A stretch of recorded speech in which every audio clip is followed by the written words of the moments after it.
تو ہر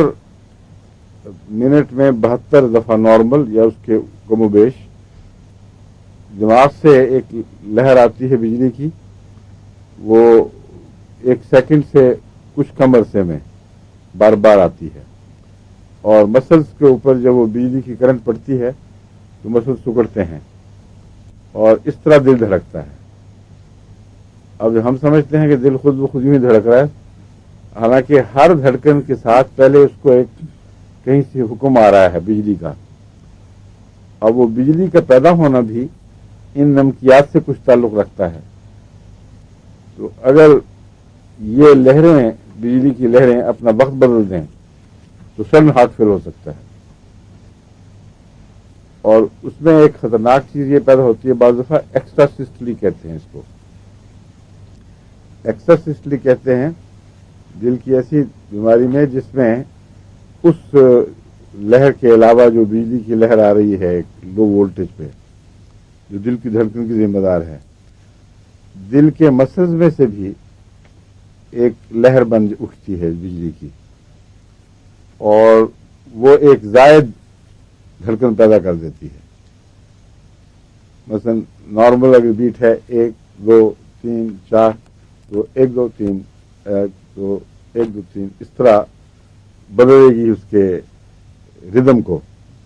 اور ایک زائد کہیں بیچ میں داخل ہو جائے گی۔ جب تک وہ بیچ میں کہیں ہے اس کا ایسا خطرہ نہیں، مگر مریض کو گھبراہٹ ہوتی ہے ویسے۔ لیکن اگر وہ قدرتی بیٹ جو ہے دل کی، جس کو دماغ سے آرڈر مل رہا ہے، اس کے ساتھ اکٹھی ہو جائے، جس طرح لیزر ایفیکٹ سے غیر معمولی طاقت پیدا ہو جاتی ہے لہر میں، وہ اتنا صدمہ پہنچتا ہے دل کو اچانک کہ وہ ہارٹ فیل ہو جاتا ہے۔ تو ایکسٹرا سسٹلیز میں یہ خطرہ ہے کہ ایکسٹرا سسٹلیز نارمل جو دل کی حرکتیں ہیں، لہریں ہیں بجلی کی، ان کے ساتھ کوئنسائڈ نہ کر جائیں، ان کے ساتھ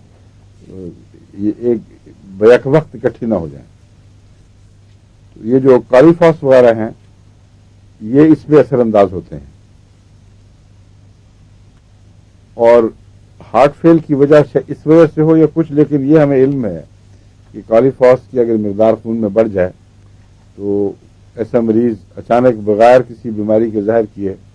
مر سکتا ہے۔ تو وہ چونکہ ڈاکٹر تھے جن کی میں بات کر رہا ہوں، انہوں نے فوری طور پر کنسلٹ کیا تو ان کو کسی نے مشورہ یہی دیا کہ آپ کالیفاس فوراً وڈرا کر دیں، کمپلیٹلی اومٹ کر دیں اب، اور پھر ٹیسٹ کروائیں۔ تو انہوں نے کالیفاس کھانی بند کی، تو تقریباً 15-20 دن یا مہینے کے اندر جو ٹیسٹ کروایا اس میں بالکل نارمل ہو چکا تھا،